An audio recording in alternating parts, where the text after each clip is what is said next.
చూద్దామా? Back position అంటే వీపు మీద పడుకోవడం. ఈ పొజిషన్ ఇద్దరిలో మంచిది కాదు.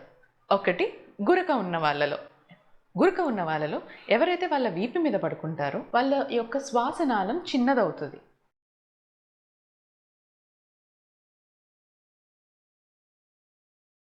ఓకేనా?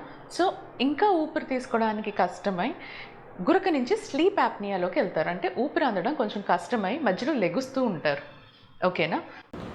ఎప్పుడైతే రాత్రంతా లేస్తూ ఉన్నారో నెక్స్ట్ రోజు మార్నింగ్ చాలా టయర్డ్గా నిద్ర వస్తున్నట్టు చాలా ఇబ్బందిగా అనిపిస్తుంది. అలాగే హెల్త్ ఇష్యూస్ వచ్చే ఛాన్సెస్ కూడా ఎక్కువగా ఉంటాయి. సో గురకు ఉన్న వాళ్ళు సైడ్కి తిరిగి పడుకోవడం మంచిది.